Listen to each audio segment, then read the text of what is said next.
महामाया स्वरूपाय महामोहविनाशिने मायातीताय शान्ताय रामकृष्णाय ते नमः। यथाग्निर्दाहिका शक्ति रामकृष्णे स्थिता हिया सर्वविद्यास्वरूपां तां शारदां प्रणमाम्यहम्। नमः श्रीयतिराजाय विवेकानन्दसूरये सच्चित्सुखस्वरूपाय स्वामिने तापहारिणे महामाये जगन्मातः कालिके घोरदक्षिणे गृहानवन्दनं देवी नमस्ते परमेश्वरी। गृहानवन्दनं मातः सदा विजयवर्धिनी पादपद्मं सदा वन्दे स्थानं देहि पदाम्बुजे।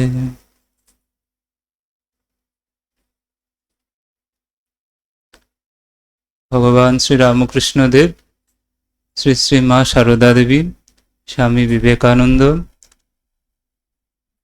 এবং মা ভবতারিণী চরণে প্রণাম জানাই শ্রী শ্রী রাধা গোবিন্দজি, দ্বাদশ মহাদেব সকলের চরণে প্রণাম জানাই এই আশ্রমের অধ্যক্ষ পূজনীয় শ্রীমৎ স্বামী ঈশ্বরব্রতানন্দজি মহারাজ সহ সকল মহারাজদের চরণে এবং শ্রদ্ধা ও নমস্কার জানাচ্ছি সকল সমবেত ভক্তবৃন্দদের। আজকে আমাদের একটি খুবই ঐতিহাসিক মুহূর্তে আমরা সকলে সমবেত হয়েছি। আজ জগন্নাথ দেবের স্নানযাত্রা এবং এই পুণ্যতিথিতেই বিশ্বের মানচিত্রে, বিশ্বের আধ্যাত্মিক, সামাজিক, লৌকিক মানচিত্রে আবির্ভাব ঘটেছিল এই দক্ষিণেশ্বর কালী মন্দিরের। এই মন্দিরের প্রতিষ্ঠা দিবস, প্রতিষ্ঠা তিথি আজকে।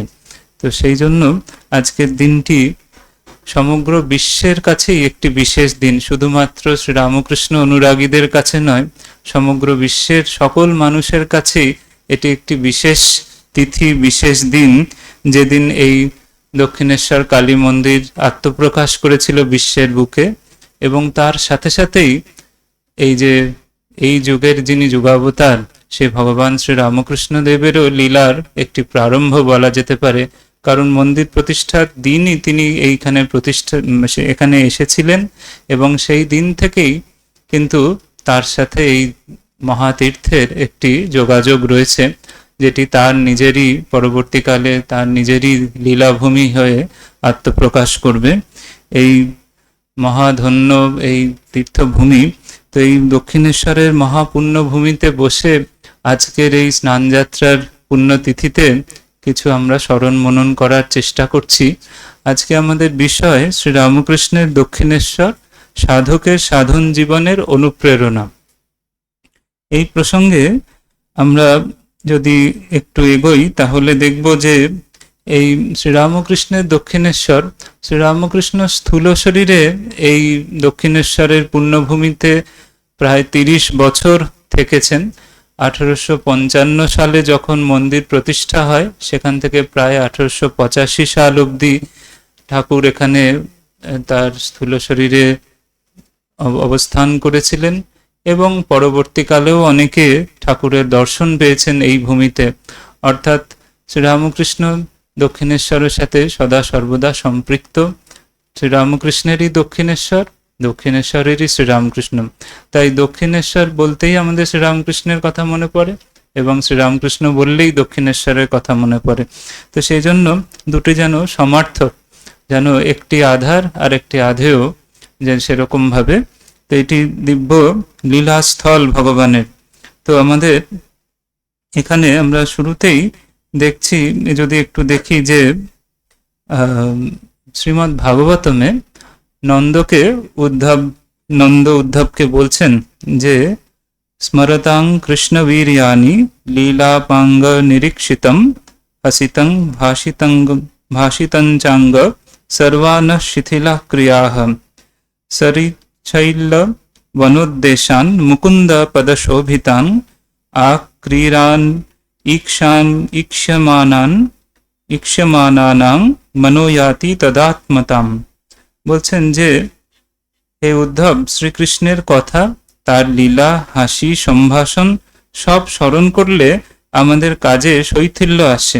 আমরা যখনই কৃষ্ণের পদচিহ্নে শোভিত নদী, পর্বত, বনভূমি এবং খেলার স্থান সকল দর্শন করি, আমাদের মন কৃষ্ণময় হয়ে যায়। ঠিক সেই রকমই এই শ্রীরামকৃষ্ণের এই দক্ষিণেশ্বরে এখানে তার দিব্য লীলা হয়েছে, তার সেই অদ্ভুত দেব শরীর, তার সেই অদ্ভুত রূপ, অদ্ভুত গুণ, অদ্ভুত লীলা সব এইখানে হয়েছে। তাই দক্ষিণেশ্বরের কথা যদি আমরা চিন্তা করি তাহলে আমাদের মন প্রাণ একেবারে শ্রীরামকৃষ্ণময় হয়ে যায়। তো আমরা আজকে যেই প্রসঙ্গে আলোচনা করছি, সে যে সাধকের কাছে কি করে সাধন জীবনের অনুপ্রেরণা হয়ে ওঠে এই দক্ষিণেশ্বর পুণ্যভূমি এবং শ্রীরামকৃষ্ণ, সেখানে বলার আগে আমরা একটু বোঝার চেষ্টা করি যে সাধককে, সাধারণত সাধক বলতে যিনি ঈশ্বরকে চান, যিনি ভগবানকে লাভ করতে চান, তিনি সাধক। আবার আরেক দিক থেকে সাধক তিনি যিনি তার নিজের জীবনের সকল দুঃখ কষ্ট দূর করতে চান এবং পরমানন্দ লাভ করতে চান। আত্যন্তিক দুঃখ নিবৃত্তি পরমানন্দ প্রাপ্তি, এর জন্যই তিনি যেন প্রচেষ্টা করছেন আর কি। তাহলে সাধক তিনি যিনি সব দুঃখের পারে যাওয়ার চেষ্টা করছেন, যিনি ঈশ্বর লাভ করতে চেষ্টা করছেন, কিংবা পরহিতায় একটি বিরাট কোনো উদ্দেশ্য সাধন করার চেষ্টা করছেন, যেখানে অনেক সাধারণ ভূমিতে থেকে অনেকটা বেশি এগিয়ে গিয়ে তাকে কিছু একটা অ্যাচিভ করতে হবে বা পেতে হবে। তো আমরা সেই সব, তাহলে এই সংজ্ঞা দিয়ে যদি আমরা এগোই তাহলে সব মানুষই কোনো না কোনো ভাবে সাধক। কেউ কেউ সচেতন ভাবে সাধনা করছেন, আবার কেউ কেউ অচেতন ভাবেই সেই বিরাট সেই সব দুঃখের পারে যাওয়ার চেষ্টা করছে। সকলেই চেষ্টা করছে আনন্দে থাকার, সকলেই চেষ্টা করছে সেই অবস্থা লাভ করার যেখানে মৃত্যু নেই, শোক নেই, রোগ নেই, ভয় নেই। তাহলে প্রত্যেক মানুষই অজান্তে সাধক, আর যিনি যাকে আমরা সাধক বলছি সে সচেতন ভাবে সাধক। তাহলে কিছু মানুষ সচেতন ভাবে সাধক আর কিছু মানুষ অচেতন ভাবেই সাধক। তাহলে প্রত্যেক মানুষই কোনো না কোনো ভাবে সাধক এবং প্রত্যেক মানুষের কাছেই এই শ্রীরামকৃষ্ণের দক্ষিণেশ্বর একটি অনুপ্রেরণা স্থল। আমরা প্রথমে যে জিনিসটি দেখতে পাই দক্ষিণেশ্বরের বিষয়ে, শ্রীরামকৃষ্ণের দক্ষিণেশ্বরের বিষয়ে, সেটি হচ্ছে এটি একটি নূতন তীর্থ। শ্রীরামকৃষ্ণ যখন এসেছেন তখন এটি সবে নতুন একটি মন্দির প্রতিষ্ঠা হয়েছে। এখানে আগে কেউ কখনো সাধনা করেছেন বলে জানা যায় না, এবং এখানে কোনো সেই অর্থে বিখ্যাত কোনো তীর্থস্থানও নয় এটি। তো যেরকম কাশী, বৃন্দাবন, হরিদ্বার সেই রকম কোনো জায়গাও নয়। তো শ্রীরামকৃষ্ণ একদম নতুন একটি মন্দিরে এলেন, যেখানে কোনো লিগ্যাসি বা আগেকার সাধনা ইতিহাস কিছু নেই, কিন্তু তিনি নিজে একেবারে প্রাণপণ আবেগ, প্রাণপণ ব্যাকুলতা এবং আন্তরিকতা নিয়ে সাধনা শুরু করলেন এবং এই জায়গাটাকে কিছুদিনের মধ্যেই একটি মহাতীর্থে পরিণত করতে পারলেন। তাহলে এটি একটি বিশেষ অনুপ্রেরণার, যে সাধারণত আমরা সবাই ভাবি অনেক সময় যে যদি কাশীতে থাকতে পারতাম তাহলে বোধহয় খুব ভালো হতো, যদি বৃন্দাবনে থাকতে পারতাম তাহলে খুব ভালো হতো, তাহলে বোধহয় আমাদের সাধনা আরো ভালো হতো। শ্রীরামকৃষ্ণের দক্ষিণেশ্বর কিন্তু সেই কথা বলছেন না। শ্রীরামকৃষ্ণ বলছেন না, বা এই দক্ষিণেশ্বরের ইতিহাস তা বলছে না। যে বলছেন না শ্রীরামকৃষ্ণ যে তোমাদের যে কোনো জায়গায় থাকলে সাধন হবে না, তোমরা সবাই কোনো তীর্থস্থানে গিয়ে বাস করো, সেরকম বলছেন না। তো শ্রীরামকৃষ্ণ দক্ষিণেশ্বর শেখাচ্ছে আমাদের যে কিভাবে নিজের চেষ্টা থাকলে যে কোনো জায়গায় জেগে উঠতে পারে, যে কোনো জায়গায় ঈশ্বর লাভ করা যেতে পারে, যে কোনো জায়গাতেই একেবারে আমরা সেই একই জায়গায় পৌঁছাতে পারি। সেই জন্য সেটি একটি পুরুষকারের একটি চিহ্ন হচ্ছে এই শ্রীরামকৃষ্ণের দক্ষিণেশ্বর, যেখানে মানুষ তার নিজের চেষ্টা বলেই একেবারে সেই জায়গায় পৌঁছাতে পারে। সেখানে কোনো হাহুতাশ নেই, সেখানে কোনো আফসোস নেই যে আমি কোনো তীর্থস্থানে বাস করছি না, বা আমি কাশী, বৃন্দাবন এই সব জায়গায় নেই, এরকম নয়। তিনি দক্ষিণেশ্বরকে একটি নতুন তীর্থে পরিণত করে তিনি তার যারা অনুগামী, তার যারা ভক্ত, তাদেরকে যেন একটি বাণী দিয়ে গেছেন যে যেখানে আছে সেই জায়গাটাকে একটা নতুন তীর্থ করে তুলতে হবে। তাহলে শ্রীরামকৃষ্ণ নিজে একটি নতুন তীর্থ সৃষ্টি করেছেন এবং শ্রীরামকৃষ্ণের অনুগামী যারা, তাদেরকেও যেন ঠাকুর বলছেন যে যেখানে আছি আমরা সেই জায়গাটাকেই জাগিয়ে তুলতে হবে, সেই জায়গাটাকেই তীর্থ করে তুলতে হবে। তাহলে দক্ষিণেশ্বর তারই একটি প্রতিমূর্তি, যেখানে কোনো পূর্ব ইতিহাস নেই এরম একটা জায়গাকে একটা ঐতিহাসিক তীর্থস্থানে পরিণত করা যেতে পারে কিভাবে, সেটি এই দক্ষিণেশ্বরের একটি বৈশিষ্ট্য। আরও আমরা এই বিষয়ে আরও বলতে পারি যে সাধারণত অনেকে ভাবে যে তিনি যদি খুব বিরাট মানে বিখ্যাত কোনো সিদ্ধ গুরুর কৃপা পেয়ে থাকেন তবেই বোধহয় সাধনায় সিদ্ধি লাভ সম্ভব। কিন্তু আমরা শ্রীরামকৃষ্ণের ক্ষেত্রে দেখছি যে না, প্রথম দিকে তো তিনি শুধু তার ব্যাকুলতার জোরেই এগোচ্ছেন, তারপরেও কেনারাম ভট্টাচার্যের কাছে যে মন্ত্র পাচ্ছেন বা ভৈরবী ব্রাহ্মণী তোতাপুরী এদের কাছে যে পাচ্ছেন, তারাও তৎকালীন যুগে খুব বিখ্যাত বলে তখনও অতটা নয়, কিন্তু ঠাকুর কিন্তু সেই তাদের থেকেই পথ নির্দেশ নিয়ে প্রত্যেকটা সাধন মার্গে একেবারে সিদ্ধি লাভ করছেন, একেবারে সবাইকে সেই যে যেন দেখাচ্ছেন যে স্থানকাল পাত্র থেকেও সব থেকে বড় জিনিস যেটা দরকার সেটা হচ্ছে আন্তরিক ব্যাকুলতা। আন্তরিক ব্যাকুলতা, প্রচেষ্টা, প্রেম, পবিত্রতা, এইগুলো দরকার। তাহলেই যে কোনো মানুষ একেবারে জেগে উঠে সেই জায়গাটাকেও জাগিয়ে দিতে পারে। তাহলে আমরা এই দক্ষিণেশ্বর, শ্রীরামকৃষ্ণের দক্ষিণেশ্বর সব মানুষকে নিজের পায়ে দাঁড়াতে সাহায্য করছে। তাকে কখনো কোনো বাইরের স্থান কাল পাত্রের উপরে তাকিয়ে মানে কপাল চাপড়াতে শেখাচ্ছে না, তাকে সবসময় শেখাচ্ছে যে তুমি যা পেয়েছো তা দিয়েই তুমি এগোতে থাকো, তা দিয়েই তুমি সেই লক্ষ্যে পৌঁছে যাবে। সেখানে কোনো তীর্থস্থানে নেই বলে কোনো আফসোস নেই, আমার গুরু বিরাট বিখ্যাত কেউ হবেন তারও কোনো প্রয়োজন নেই, আবার কোনো সেইখানে সে যে কোনো পুরো পূর্ব সাধনা হয়েছে সেইরকম জায়গায় থাকতে হবে সেরকমও ব্যাপার নেই।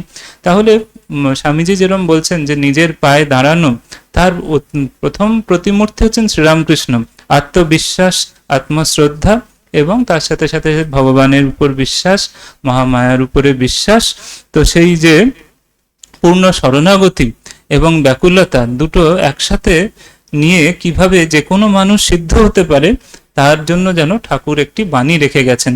তাই শ্রীরামকৃষ্ণের দক্ষিণেশ্বর শুধুমাত্র আধ্যাত্মিক পথের সাধক যারা তাদের জন্যই অনুপ্রেরণা স্থল তা নয়, যে কোনো মানুষ যে কেউ যা করছেন, ধরা যাক কেউ একটি শিক্ষা প্রতিষ্ঠানকে দাঁড় করানোর চেষ্টা করছেন, কেউ একটি ব্যবসাকে দাঁড় করানোর চেষ্টা করছেন, কেউ একটি হসপিটাল তৈরি করছেন, যে যাই করুক না কেন সবার জন্যই যেন বাণী যে কোনো পুরনো আগেকার কোনো লিগাসির জন্য কোনো অসুবিধা নেই। নিজের যদি আন্তরিকতা থাকে, যেমন ইংলিশে বলে where there is a will there is a way, যেখানে একটি ইচ্ছা রয়েছে সেখানে ঠিক সেই রকম ফল পাওয়া যাবে।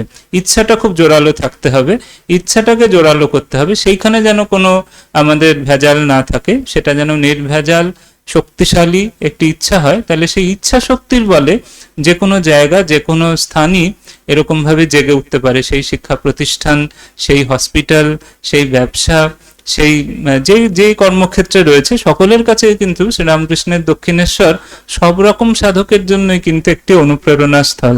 তাই জন্য আমরা যদি ভাবি যে শুধুমাত্র দক্ষিণেশ্বর শুধুমাত্র একটি ধর্মীয় তীর্থক্ষেত্র, শুধুমাত্র যারা ঈশ্বরে বিশ্বাস করে তাদের জন্যই একটি অনুপ্রেরণা স্থল, তা নয়।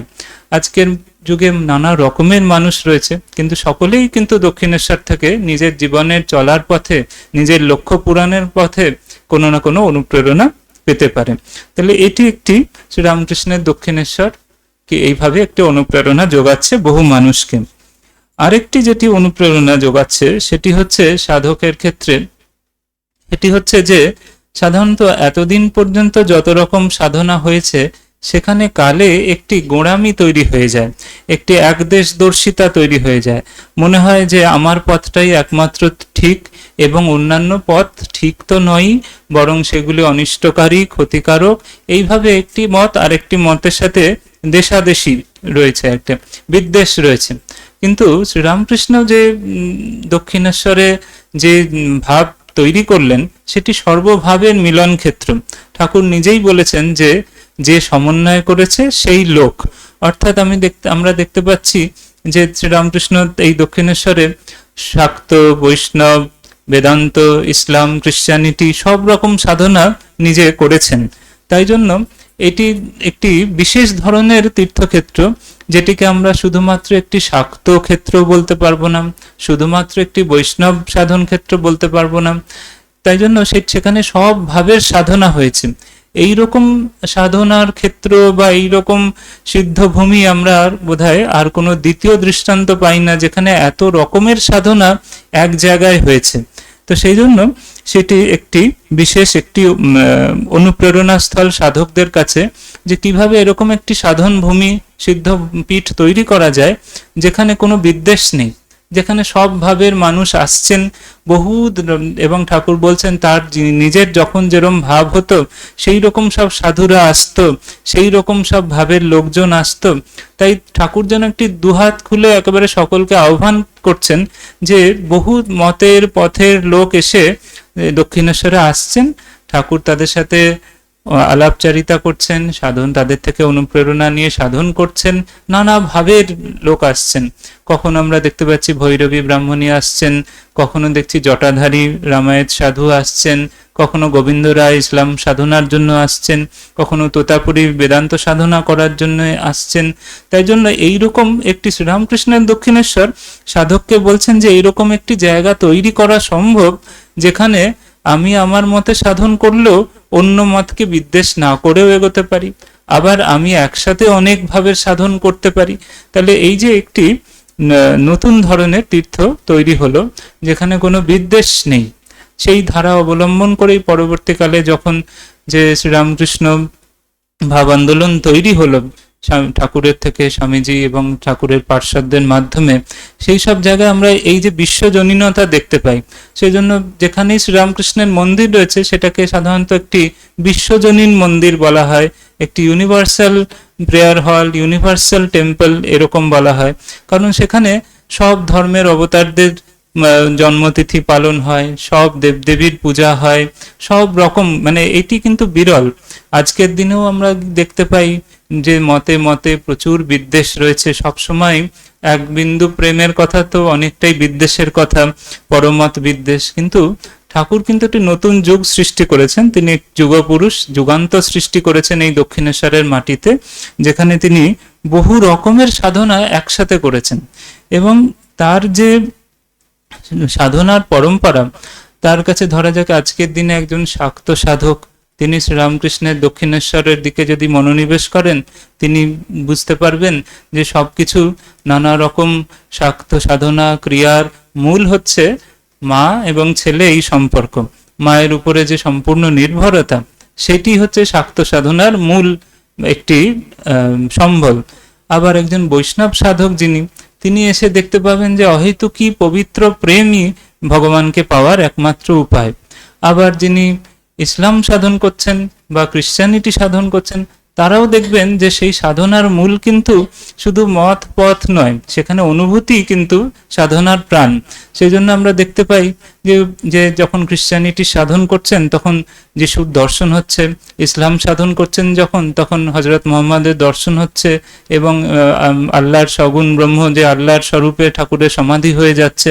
তাহলে সেটি যে শুধুমাত্র কথার কথা বা একটি সম্প্রদায় তৈরি করার কথা তা নয়, সেটি অনুভূতির কথা, যেটি হয়তো শ্রীরামকৃষ্ণের আগে হয়তো অনেকের কাছে সেইটা একটুখানি স্তিমিত হয়ে গিয়েছিল, যে সাধনার উদ্দেশ্য যে নানা রকম অনুভূতি সিদ্ধি এবং নিজেকে ক্রম পরিবর্তন করা, সেটি হয়তো তার আগে অনেকটা শুষ্ক হয়ে গিয়েছিল, সেখানে শুধুমাত্র কিছু প্রাণহীন আচার, প্রাণহীন সাম্প্রদায়িকতা এরকম ছিল। ঠাকুর এসে বললেন যে না, মত পথ নিয়ে শুধু আলোচনা করলে হবে না, শুধু থিওরি নয়, প্র্যাকটিক্যাল ক্লাসও করতে হবে, করে অনুভূতির জগতে আসতে হবে। অনুভূতির জগতে প্রবেশ করলে আর মারামারি কাটাকাটি দেশাদেশি হবে না।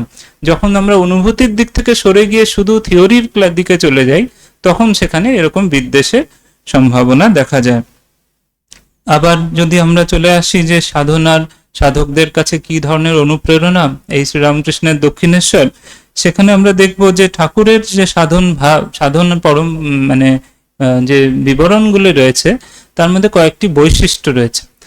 ঠাকুর প্রথমে বৈধি ভাব দিয়ে শুরু করছেন, নানা রকম বিধির ভাব দিয়ে শুরু করে তারপরে সেই বিধিগুলোর পারে চলে যাচ্ছেন। তার মানে ঠাকুর কিন্তু প্রথমে বিধি ত্যাগ করে একেবারে ইয়েতে চলে যাচ্ছেন না, তাই মানে সব বিধির পারে চলে যাচ্ছেন না। তিনি সকলের কাছে একটি দৃষ্টান্ত স্থাপন করে গেছেন যে তিনি প্রথমে বিধিবৎ মা কালীর পুজো করেছেন, একেবারে যেরকম পূজা পদ্ধতি আছে সেইভাবে পুজো করেছেন। যখন পুজো করছেন, কিন্তু যখন যা করেছেন তিনি অত্যন্ত সিরিয়াস ভাবে করেছেন, সেই বিষয়ে তার কোনো মাত্র বিন্দুমাত্র কিন্তু কোনো ফাঁকিবাজি ছিল না। সেই জন্য তিনি যখন ঝামাপুকুরে আসলেন কামারপুকুর থেকে, তখন তিনি 1852 সাল, আনুমানিক 1852 সাল এরম সময় দিয়ে তিনি যখন ঝামাপুকুরে আসলেন, তখন তার বয়স হয়তো 16-17 বছর বয়স। তিনি এলেন যে একটু উপার্জনের জন্য। তার দাদা তাকে নিয়ে আসলেন যে উপার্জন করতে হবে, বাড়িতে বাবা ক্ষুদিরাম চট্টোপাধ্যায়ের দেহত্যাগ হয়েছে, উপার্জনক্ষম ব্যক্তি দরকার। তার জ্যেষ্ঠ ভ্রাতা রামকুমার চট্টোপাধ্যায় টোল চালিয়ে কিছু রোজগার করছেন, তো ছোট ভাইকেও নিয়ে আসলেন রোজগার করার জন্য। কিন্তু ঠাকুর রোজগার করতে নারাজ, তিনি চালকলা মাখা বিদ্যা শিখবেন না। কিন্তু তিনি শিখবেন না বলে যে তিনি কোনো কর্মে থাকবেন না তা নয়, কিন্তু আমরা দেখব তিনি যেটাকে নিলেন সেটাকে প্রচন্ড সিরিয়াস ভাবে নিলেন। তখনকার দিনে এবং আজও কত মন্দিরে কত পূজারী রয়েছে, কিন্তু ঠাকুর কিন্তু চালকলা মাখা বিদ্যা শিখলেন না, কোনো রোজগারের পথে গেলেন না, কিন্তু পুজো যেটা করলেন সেই পুজোতে কিন্তু তার খুব গভীর মনোনিবেশ। সেখানে কিন্তু তার বিন্দুমাত্র কোনো মানে এতটুকু ফাঁকি নেই, সেখানে একেবারে গভীর তন্ময়তা এবং গভীর মনোনিবেশ তার। তাই জন্য আমরা দেখতে পাই সেই মনোনিবেশ নিয়ে যখন তিনি পুজো করছেন, সেখানে তার কি অসাধারণ মানে তন্ময়তা। তিনি বলছেন যে যখন তিনি মন্দিরে যেতেন, আপনারা দক্ষিণেশ্বর কালী মন্দিরে এখনো দেখবেন মন্দিরে যাওয়ার পথে ডান দিকে নাট মন্দিরের উপরে একটি ভৈরবের মূর্তি রয়েছে। তিনি দেখিয়ে বলতেন ওই রকম করে ধ্যান করতে হবে। তো তিনি যখন ধ্যান করতেন তখন একেবারে পা থেকে মাথা অবধি সব গ্রন্থিগুলি যেন একে একে একেবারে লক হয়ে যেত, একেবারে বন্ধ হয়ে যেত, যাতে আর কোনো বাইরে শরীরের কোনো হুঁশ থাকতো না, একেবারে গভীর তন্ময়তায় মন মগ্ন হয়ে যেত। আবার যখন ন্যাস করতেন, আপনারা যারা পুজোর জানেন যে সেখানে বিভিন্ন মন্ত্রের ন্যাস করা হয় শরীরের বিভিন্ন অঙ্গে, তখন সেই অঙ্গে সেই বীজ মন্ত্র বা সেই মন্ত্রগুলি একেবারে জল করছে এরকম দেখতে পেতেন, একদম অগ্নি মানে বর্ণের একেবারে জল করছে এরকম দেখতে পেতেন। আবার যখন তিনি বহ্নি প্রাকার চিন্তা করছেন, যখন চারপাশে যেন একটি আগুনের দেওয়াল রয়েছে যেটি আমাকে রক্ষা করছে, পূজায় বিঘ্ন করবে না, এরকম তিনি যখন সেই রং মন্ত্রে যখন বহ্নি প্রাকার চিন্তা করতেন, তখন দেখতেন সত্যি সত্যি একটি আগুনের মানে প্রাচীর তার চারপাশে যেন তাকে তার দাউ দাউ করে আগুন জ্বলছে এরকম। তো আবার যখন তিনি ভোগ নিবেদন করতেন, আমরা জানি মায়ের চোখ থেকে জ্যোতি বেরিয়ে এসে গ্রহণ করছে, কখনো মা নিজে এসে গ্রহণ করছেন, এরকম কখনো দেখছেন নিঃশ্বাস পড়ছে কিনা, নাকের তলায় দেখছেন হ্যাঁ পড়ছে, তো এরকম। তো এইরকম তিনি যেটা ধরলেন, যে কাজটা করলেন, সেটা কিন্তু খুব মানে একদম সিরিয়াসলি করলেন। তাই জন্য আমরা সবসময় যেন মনে রাখি এটি দৃষ্টান্ত। আমরা হয়তো সবাই সব কাজ করতে আমাদের ভালো নাও লাগতে পারে, যে একজন আজকালকার দিনেও যেরকম সবাইকেই যেরকম একটি শিশুকে বড় হয়ে ওঠার সাথে সাথেই তাকে ডাক্তার ইঞ্জিনিয়ার করবে বলে সবাই জোর করে, সে হয়তো করতে চায় না, সে কিন্তু যা করবে সেটা যেন খুব ভালো করে করে। সেটি শ্রীরামকৃষ্ণের দক্ষিণেশ্বরের একটি অন্যতম বৈশিষ্ট্য, যে হ্যাঁ চালকলা মাখা বিদ্যা শিখছেন না, রোজগারের পথে যাচ্ছেন না, কিন্তু যেটা করছেন সেটা কিন্তু একদম অসাধারণ ভাবে করছেন। সেই যে পুজো, সেখানে কিন্তু একদম তিনি সিদ্ধ হচ্ছেন একেবারে। তাই জন্য আমাদের যেই পথ বেছে নিচ্ছে সেখানে কিন্তু তাকে একেবারে খুব সিনসিয়ার থাকতে হবে, খুবই, সেখানে যেন কোনো ফাঁকি না থাকে। তাই বিধির সাধন তিনি বিধি দিয়েই শুরু করে বিধির পারে গিয়েছেন। তারপরে একসময় আর পুজো সব একেবারে পুজোর পারে চলে গেলেন, আর সেই রকম ভাবে বিধিবৎ পুজো করতে পারছেন না। কখনো ফুল দিতে গিয়ে নিজের মাথায় নিজের চরণেই দিচ্ছেন, নিজের ভিতরেই দেখছেন তিনি আর মা এক, এরকম দেখছেন। কখনো বিড়ালকে খাইয়ে দিচ্ছেন সব ভোগের জিনিস, তো সেরকম সেটি একেবারে বিধির পারে যাওয়ার মতো। সবকিছুই চৈতন্যময় দেখছেন, কোষাকুষি মেঝে চৌকাঠ সব একদম চৈতন্যময় দেখছেন। তো সেইভাবে তিনি বিধির পারে যাচ্ছেন। তাই শ্রীরামকৃষ্ণ যে দক্ষিণেশ্বরে যে সাধন করেছেন, সেখানে কিন্তু আমরা দেখছি যে বিধি দিয়ে শুরু, বিধিতে খুবই নিষ্ঠা এবং বিধির থেকে একেবারে বিধির পারে যাওয়া, সেইভাবে তার আমরা যে একটি অসাধারণ মানে মেথড, সেটা আমরা দেখতে পাচ্ছি। দ্বিতীয় বৈশিষ্ট্য যেটি, সেটি দেখছি যে ভগবানের সাথে একটি আপন ভাব। ঠাকুরের যে সাধন পরম্পরা, সেখানে ভগবানের সাথে একটি আপন ভাব, এটি একটি খুব মানে ঠাকুর জোর দিয়েছেন বারবার যে তাকে আপনার জন বলে ভাবতে হবে, তার উপরে জোর করতে হবে। তাই দেখতে পাচ্ছি তিনি মায়ের সাথে তার একেবারে গভীর ভালোবাসা, তিনি মা ভবতারিণীর সঙ্গে তার যে সম্পর্ক, সেখানে একেবারে সে খুব আপন সম্পর্ক। আপনারা জানেন যে তার ভক্তরা যারা আসতেন, তারা কেউ কেউ মন্দিরে যখন ঠাকুর যেতেন, দেখতেন কখনো দেখছেন যে মায়ের যে আঁচল রয়েছে, সেই আঁচলটি ধরে ঠাকুর যেন ছোট বাচ্চা ছেলে যেরকম আঁচল ধরে ঘোরে সেরকম ঘুরছেন, কখনো গান শোনাচ্ছেন, কখনো খাওয়াচ্ছেন, এরকম একেবারে আপন ভাব। কখনো দেখছেন মা মন্দিরের চূড়ায় উঠে একেবারে কলকাতা দেখছেন, ঠাকুর বলছেন পড়ে যাবি বলে আবার ডাকছেন আর কি, এরকম। আবার যখন দেখতে পাচ্ছি যে সেই জটাধারীর কাছে একটি ধাতুর রামলালা বিগ্রহ ছিল, তো ছোট্ট বাচ্চা ছেলে রামচন্দ্র সেরকম, তো ঠাকুরের কাছে সেই বিগ্রহ জীবন্ত হয়ে উঠতো। ছোট্ট ছেলে রামলালা, সে নানা রকম বায়না জুটতো, এই খাবো, এখন গঙ্গায় স্নান করতে যাব, এরকম। তো মাঝে মাঝে ঠাকুর তাকে খুবই ভালোবাসতেন। জীবন্ত সেই রামলালা সবসময় সঙ্গে সঙ্গে ঘুরছে, কখনো গিয়ে একেবারে গঙ্গায় যাবেন বলে বায়না করছেন দুপুরবেলায়, তখন ঠাকুর রেগে মেগে নিয়ে গিয়ে তাকে গঙ্গায় চুবিয়ে ধরছেন, দিয়ে তাতে রামলালা একেবারে হাঁসফাঁস করছে, দেই থেকে ঠাকুরের আবার কষ্ট হচ্ছে। কখনো আবার খই মুরকি এসব দিয়েছেন, তাতে ওই ধান ছিল বলে রামলালার কচি জীব একটু কেটে ছড়ে গেছে, তাই দেখে ঠাকুর কাঁদছেন যে মা কৌশল্যা কত কি ভালো জিনিস খাওয়াতো, আর এই তোমাকে আমি এইসব খাওয়াচ্ছি বলে খুব কাঁদছেন আর কি। তো এই হচ্ছে আপন ভাব। মানে সেখানে ভগবান শুধু সরৈশ্বর্য সম্পন্ন হয়ে সিংহাসনের উপরে বসে আছেন এরকম নয়, তিনি আমার মা, তিনি আমার সন্তান, তিনি আমার বন্ধু, এরকম ভাবে যে সাধনা, যে মানে সেই আপন ভাব এখানকার একটি বৈশিষ্ট্য, যে ভগবানকে কি করে আপন করে নিতে হয়। আমরা জানি যে যখন রাধা গোবিন্দ বিগ্রহ যখন একবার পড়ে গিয়ে পা ভেঙে গেল, তখন সবাই গঙ্গায় বিসর্জন দিতে চাইছেন। ঠাকুর বলছেন রানীর জামাই পা ভেঙে গেলে কি তাকে গঙ্গায় বিসর্জন দিয়ে দেওয়া হয়? তো বলছেন যে না, সেই জন্য এই যে আপন ভাব, ঠিক রানীর জামাই যেরকম একজন ঘরের মানুষ, তেমনি গোবিন্দ বাড়ির একজন আত্মীয়, তাই তাকে ফেলে দেওয়া যাবে না। তো সেটি একটি বিগ্রহ শুধু নয়, সেটি একটি মূর্তি শুধু নয়, এটি জীবন্ত একটি সত্তা। সেইভাবে দক্ষিণেশ্বরের একটি পরম্পরা হচ্ছে যে ভগবানকে আপন করে নেওয়া আর কি। সে আবার আমরা আরেকটি দিক দেখতে পাচ্ছি যে দক্ষিণেশ্বরের আরেকটি হচ্ছে মাতৃভাব, ভগবানের মাতৃভাব। এর আগেও হয়তো কমলাকান্ত, রামপ্রসাদ এনারা ভগবানের মাতৃভাব নিয়ে সাধন করেছেন, কিন্তু শ্রীরামকৃষ্ণের এই মাতৃভাব ক্রমশ একেবারে এই যে ভগবান যে মা হয়ে রয়েছেন, ভগবান যে, তো এটি ভারতবর্ষের একটি বৈশিষ্ট্য, এবং শ্রীরামকৃষ্ণ সেটিকে এতদূর মানে জাজ্জল্যমান করে তুললেন যে তার ফলে ধীরে ধীরে সারা দেশে এর একটি প্রভাব পড়তে লাগলো, এবং এই ঈশ্বরের মাতৃভাব এর ফলে একেবারে ধীরে ধীরে সেই মাতৃভাব দেশ মাতৃকায় পরিবর্তিত হলো। সেখান থেকে সব স্ত্রী মূর্তিতে মা জগদম্বা রয়েছেন সেইভাবে পরিবর্তিত হলো। তাহলে এটি একটি প্রায়োগিক দিকে আসলো, একটি অ্যাপ্লাইড দিকে আসলো, যে মা মন্দিরে আছেন সেই মাই ঠাকুরকে মা জিজ্ঞেস করছেন যে আমাকে তুমি কিভাবে দেখো? বলছেন যে মা মন্দিরে আছেন সেই মাই নহবতের উপরে আছেন, যিনি এই শরীরের জন্ম দিয়েছেন, চন্দ্রমণি দেবী।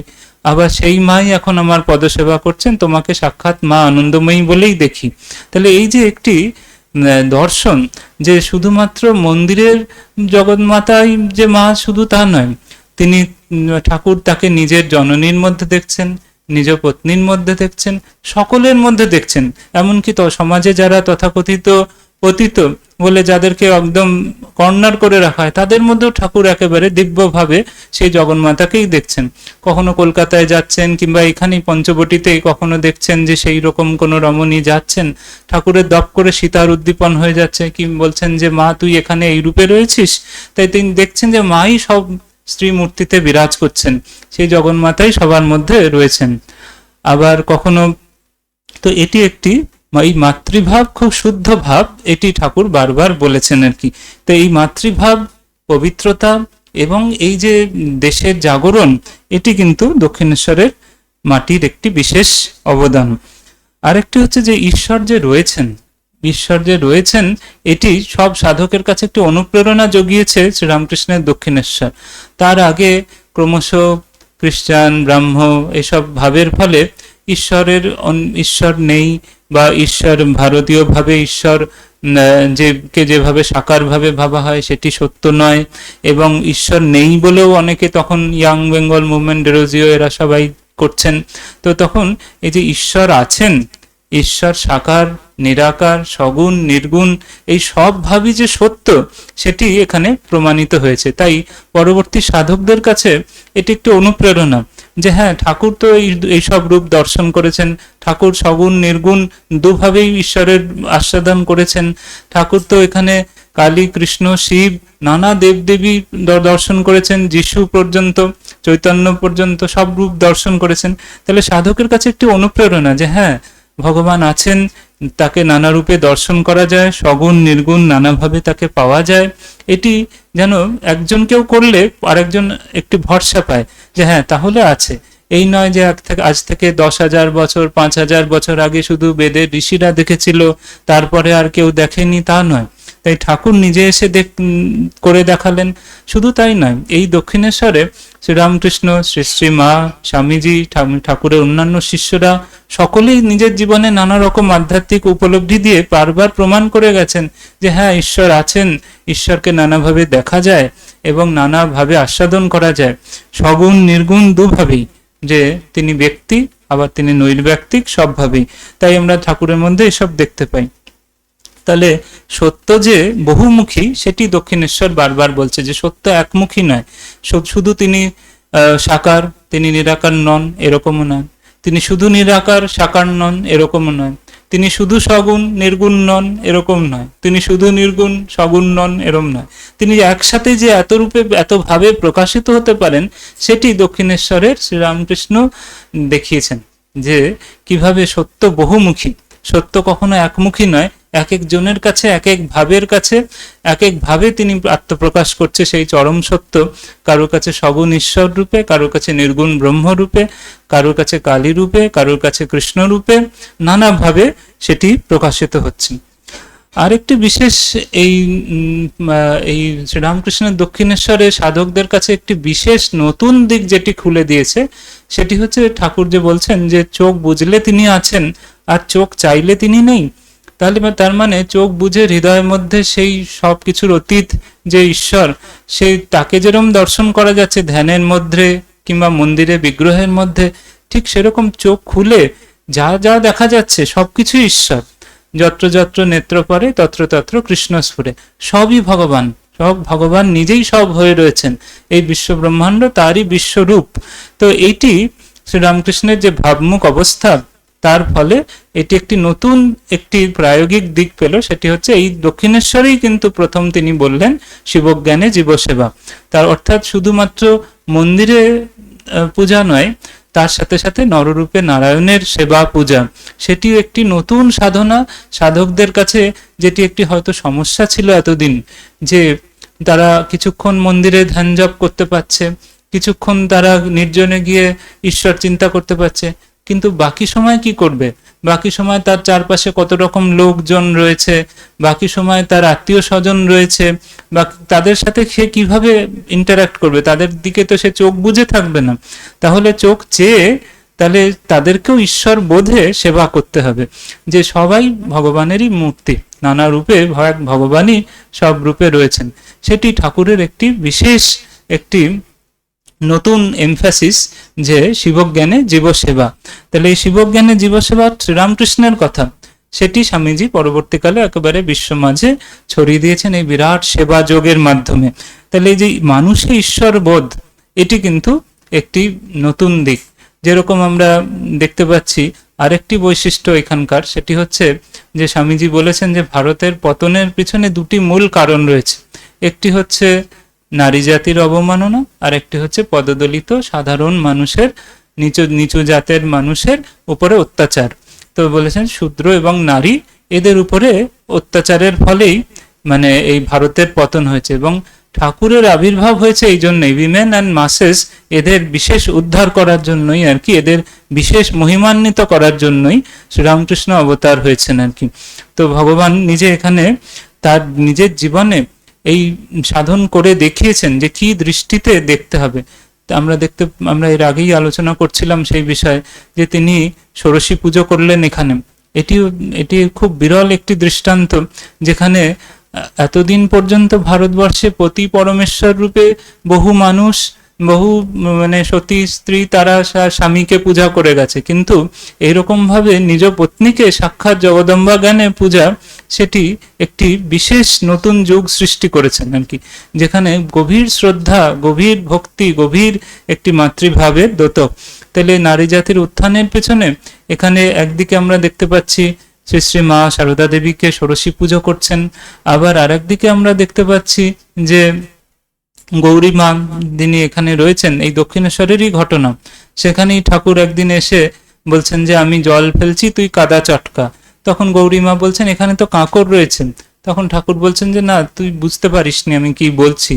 উনি ঠাকুর বলছেন যে তিনি শক্তি সঞ্চার করছেন, তিনি তাকে পথ দেখাচ্ছেন, তিনি সে যেন এই বলছেন যে এই দেশের মায়েদের অনেক কষ্ট, তুই তাদের জন্য কিছু কর বলছেন আর কি গৌরী মাকে। তো সেই গৌরী মা শারদেশ্বরী আশ্রম করলেন, তারপরে এই অদূরেই এই সারদা মঠ, যেটি স্বামীজির ইচ্ছা অনুসারে আত্মপ্রকাশ করেছে শ্রী শ্রী মাকে কেন্দ্র করে, একটি সন্ন্যাসিনী সংঘ, যেটি সম্পূর্ণ স্বতন্ত্র, কোনো রকম পুরুষ শাসনের দ্বারা প্রভাবিত নয়। এগুলি সব কিন্তু এই দক্ষিণেশ্বর থেকেই এসেছে, শ্রীরামকৃষ্ণ থেকে, শ্রীরামকৃষ্ণের দক্ষিণেশ্বর থেকে এইসব নতুন বাণী, নতুন ধরনের আন্দোলন, নতুন ধরনের সাধনা এসেছে। তাই সাধকদের কাছে এগুলি একটি নতুন নতুন অনুপ্রেরণা। আগেকার দিনে হয়তো এই ধরনের অনুপ্রেরণা পাওয়াও মুশকিল ছিল। কোনো তখনকার দিনে সন্ন্যাস বলতে সাধারণত পুরুষদের সন্ন্যাসী বেশি বোঝা যেত, কিন্তু পরবর্তীকালে ঠাকুরের আবির্ভাবের ফলে আজকে সবার জন্য, স্ত্রী পুরুষ নির্বিশেষে সকলে সন্ন্যাস গ্রহণ করতে পাচ্ছেন, সকলেই সাধনা করতে পাচ্ছেন, সকলেই বেদ বেদান্ত অধ্যয়ন করতে পাচ্ছেন। এগুলি কিন্তু শ্রীরামকৃষ্ণের দক্ষিণেশ্বরের একটি বিশেষ একটি অবদান। আবার আমরা দেখতে পাচ্ছি যে এখানে রসিক ম্যাথর, সে একেবারে জাতিতে অপাংতেয়, তাকে ঠাকুর খুব ভালোবাসেন, সেও ঠাকুরকে খুব ভালোবাসে। শেষ সময় তার ঠাকুরের দর্শনও হলো, এবং ঠাকুর নিজে তার সাধন অবস্থায় সেই ম্যাথর পাড়ায় গিয়ে নিজের লম্বা যে জটা হয়ে গেছে সেই চুল দিয়ে সেই তাদের বাড়ি পরিষ্কার করে এসেছিলেন, যে যেন আমার কোনো জাতির অভিমান না থাকে, যে ব্রাহ্মণত্বের অহংকার যেন না থাকে, সেই জন্য সেখানে গিয়ে তিনি পরিষ্কার করে দিয়ে এসেছেন।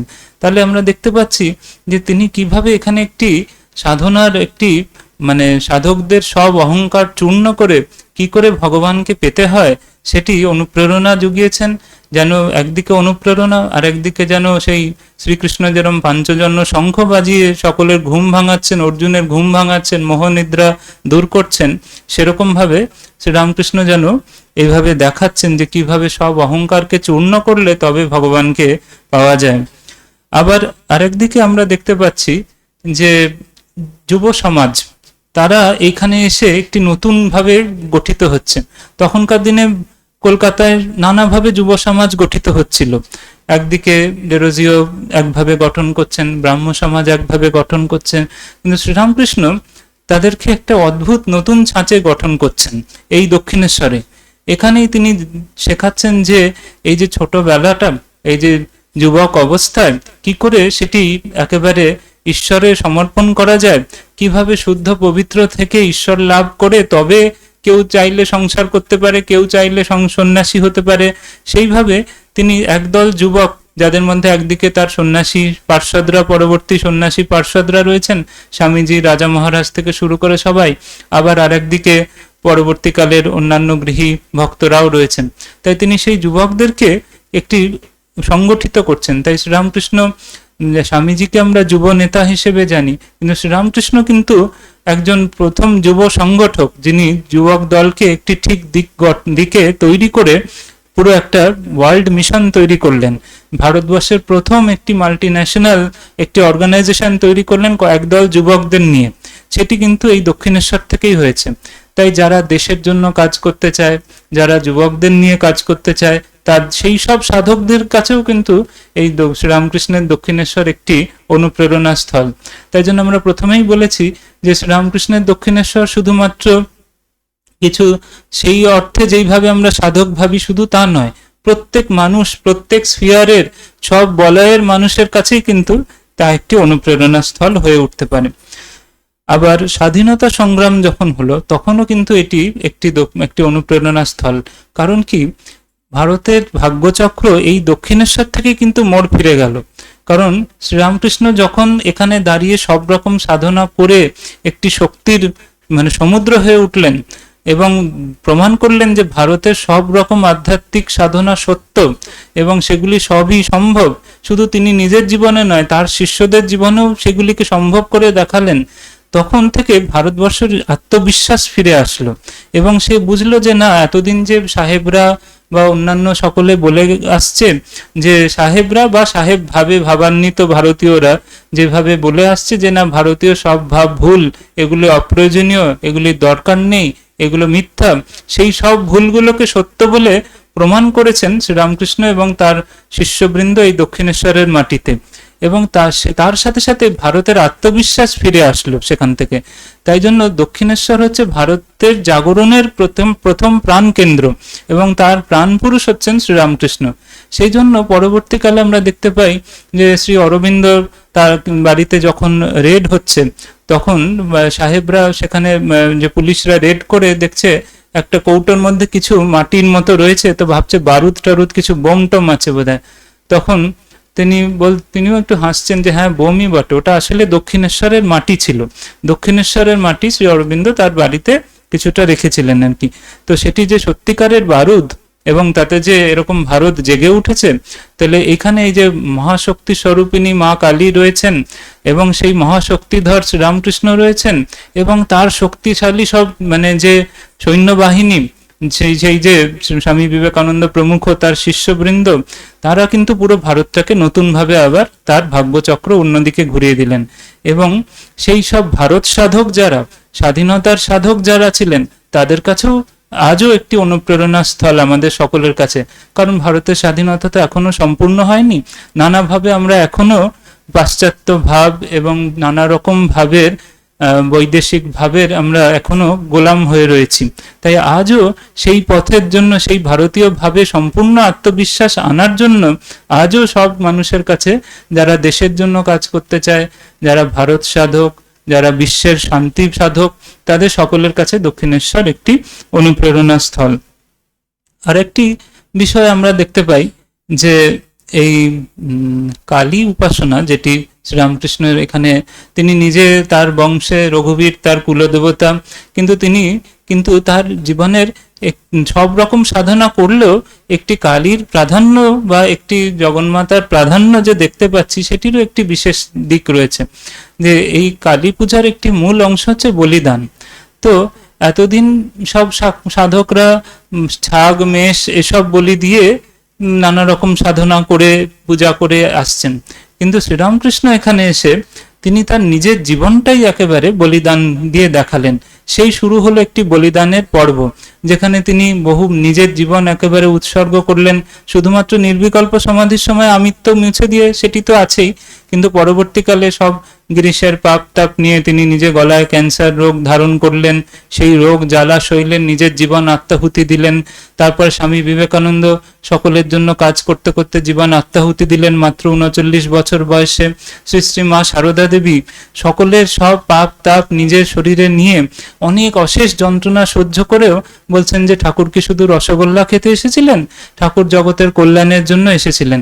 তাহলে এই যে একটা আত্মবলিদানের একটি পরম্পরা, এই কালী পূজা, নতুন ধরনের একটি কালী পূজা শুরু হলো এই দক্ষিণেশ্বরে, যার ফলে পরবর্তীকালের স্বাধীনতা সংগ্রামী যারা, তারা সব এই বলিদানের ভাবে একেবারে উদ্বুদ্ধ হয়ে একেবারে জেগে উঠলেন একেবারে।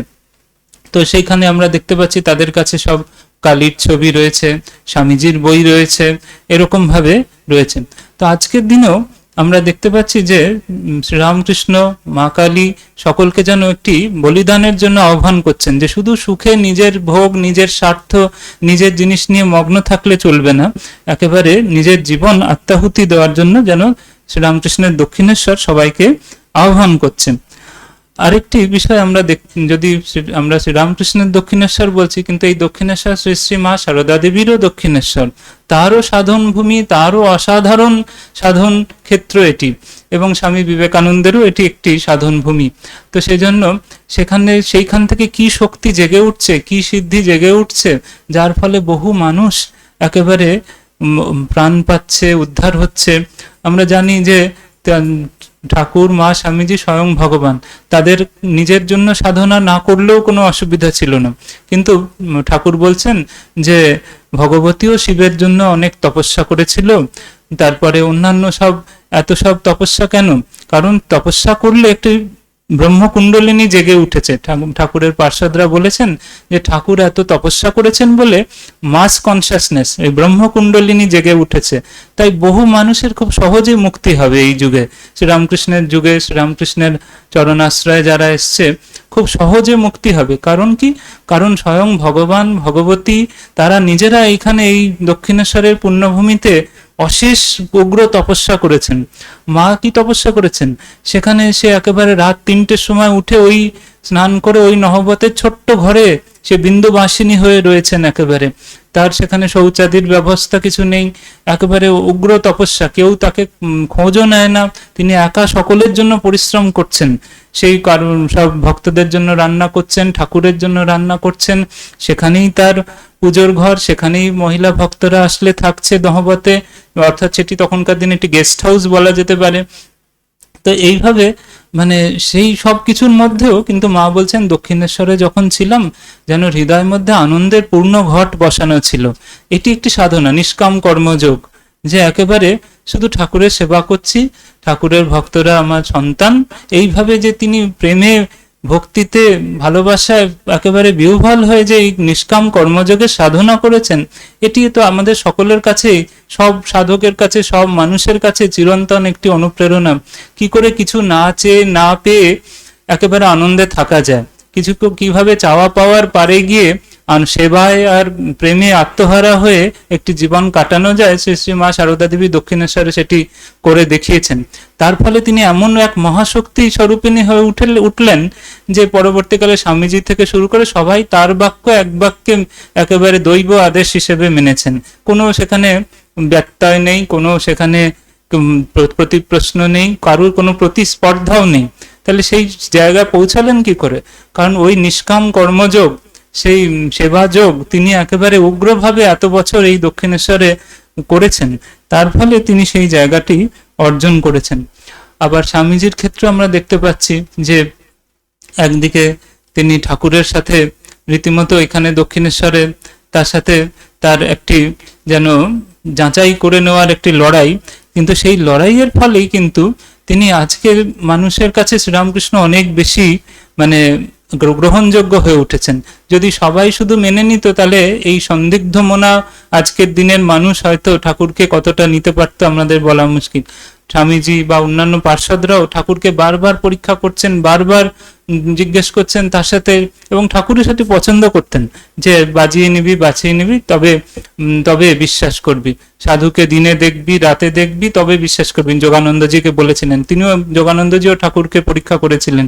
তো সেই জন্য সেই জায়গা যেখান থেকে বারবার আর কি আমরা নানা রকম অনুপ্রেরণা পেয়েছি। আমরা শেষে শুধু একটি বলতে চাই যে তো নানা রকম সাধকদের কথা তো হলো, কিন্তু যারা শ্রীরামকৃষ্ণকেই নিজের জীবনের আরাধ্য দেবতা হিসেবে নিয়েছে, যারা ঠাকুরকেই পেতে চায়, তাদের কাছে দক্ষিণেশ্বর কি ধরনের অনুপ্রেরণা বয়ে নিয়ে আসছে, সেটি হচ্ছে একেবারে বিরাট অনুপ্রেরণার একেবারে সমুদ্র। শ্রীরামকৃষ্ণ কথামৃত, লীলা প্রসঙ্গ, শ্রীরামকৃষ্ণ পুঁথি পূর্ণ হয়ে রয়েছে সেই লীলার ধ্যানে।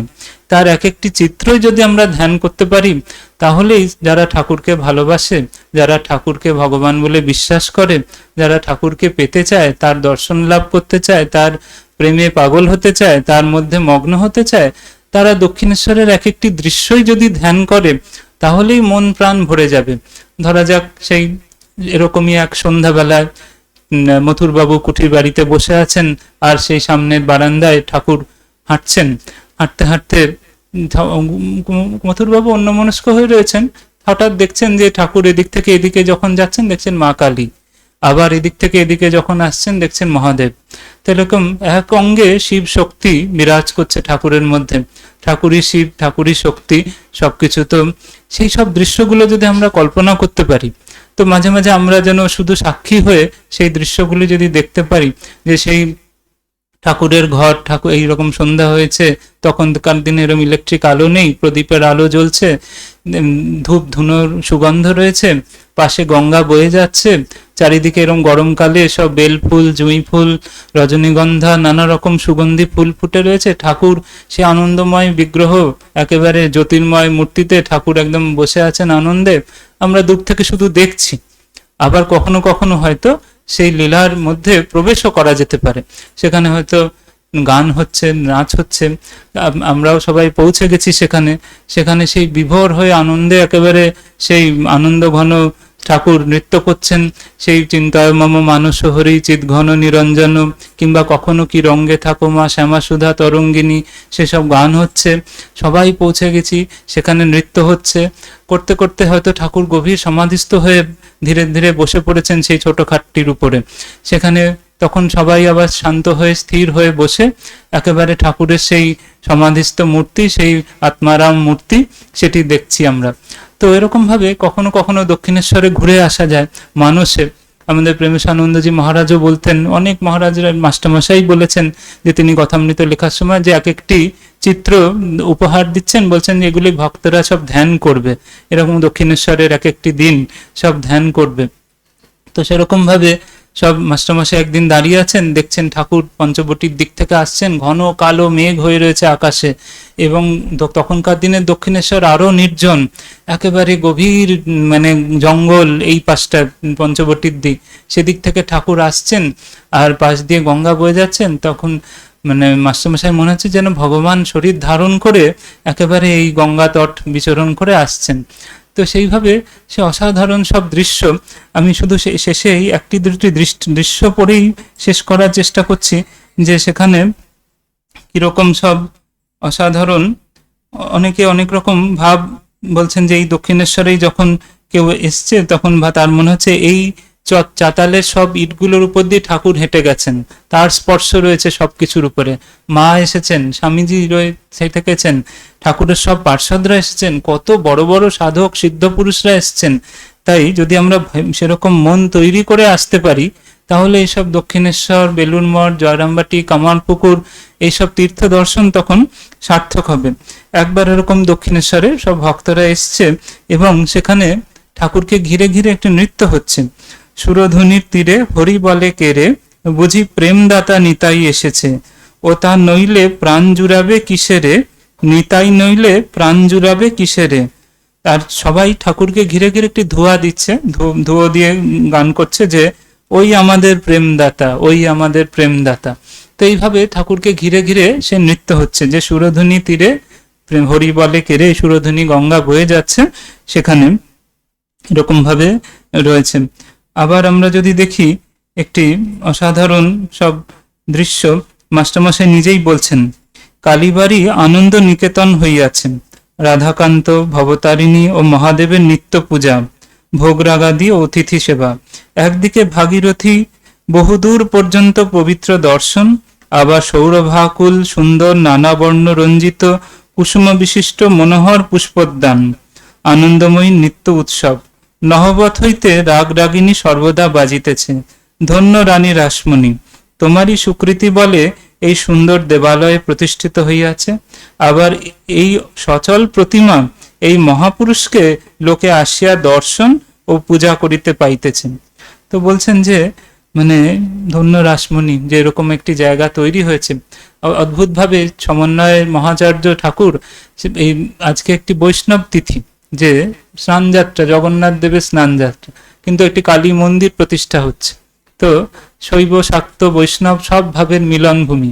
আবার দেখছি কালী মন্দির রয়েছে, কৃষ্ণ মন্দির রয়েছে, শিব মন্দির রয়েছে, পাশে এখানে গাজীপীরের দরগা রয়েছে, সব রয়েছে, মা গঙ্গা রয়েছেন।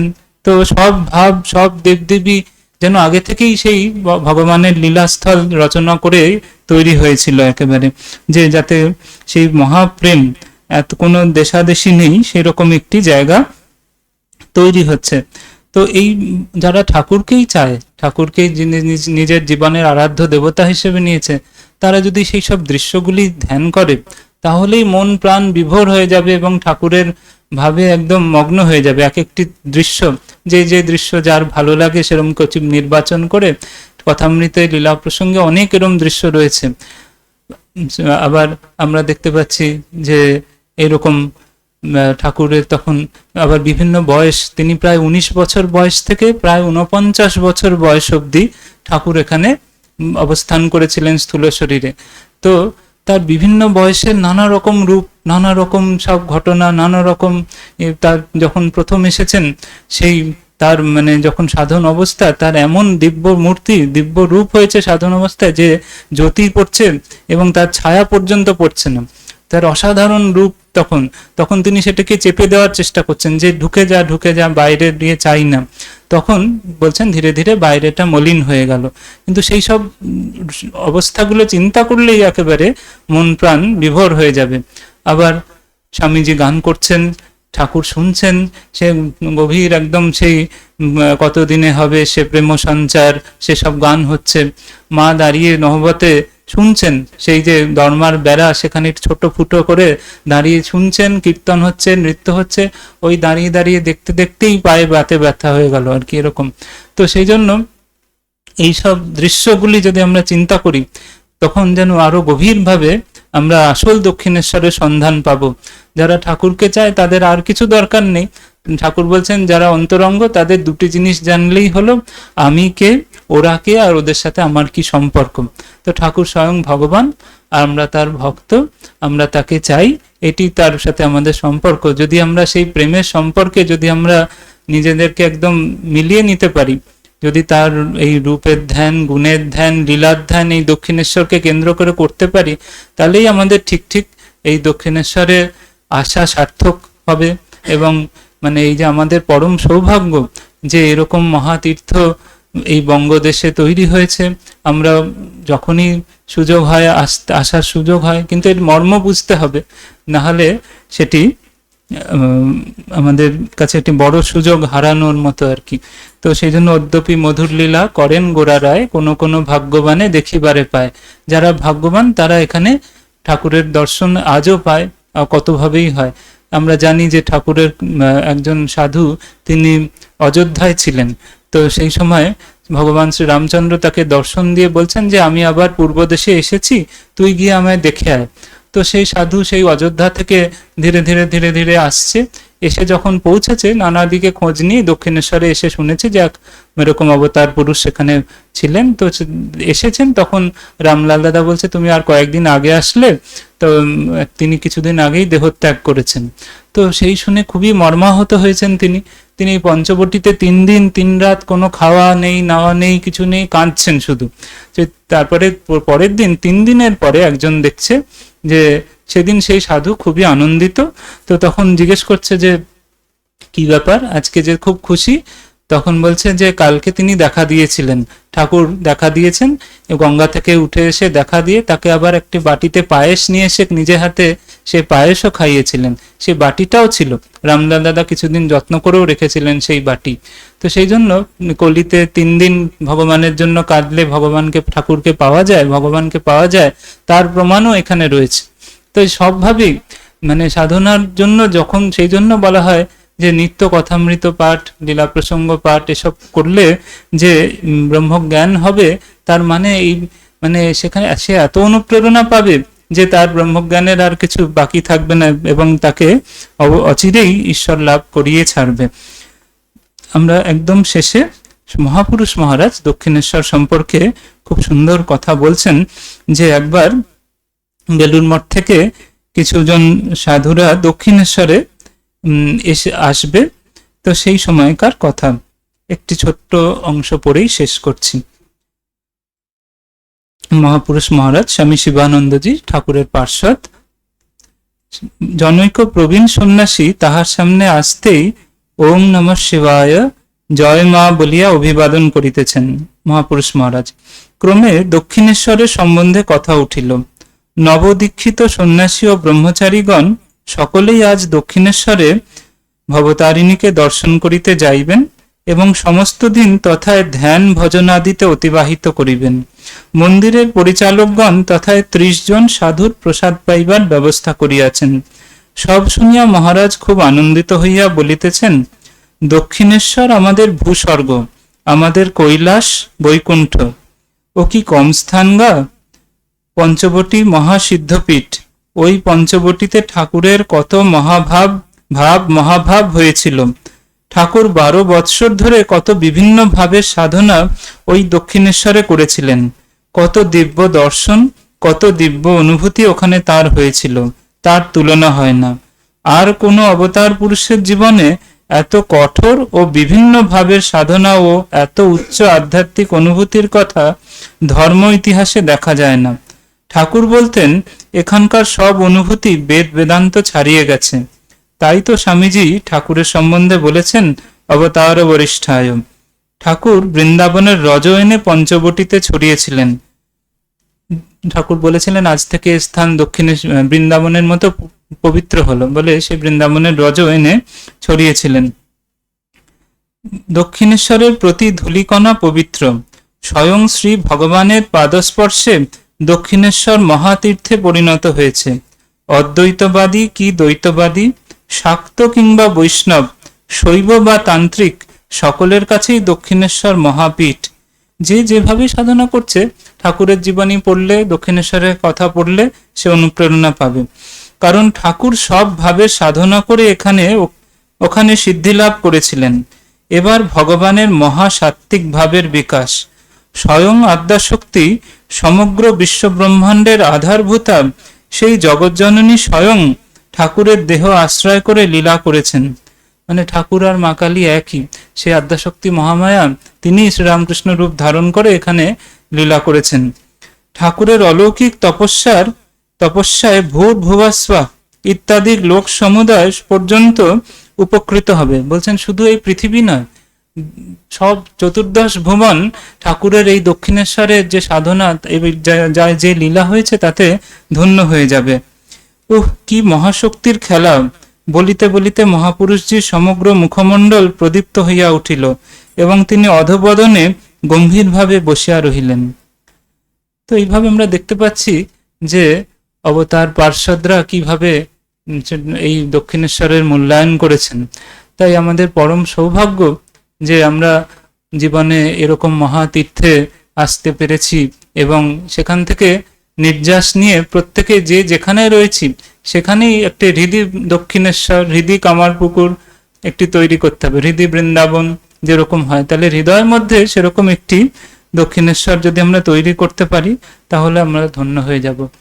আজ ঠাকুর, মা স্বামীজি, মা ভবতারিণী চরণে বারবার প্রার্থনা জানাচ্ছি যাতে তারা আমাদের কৃপা করেন।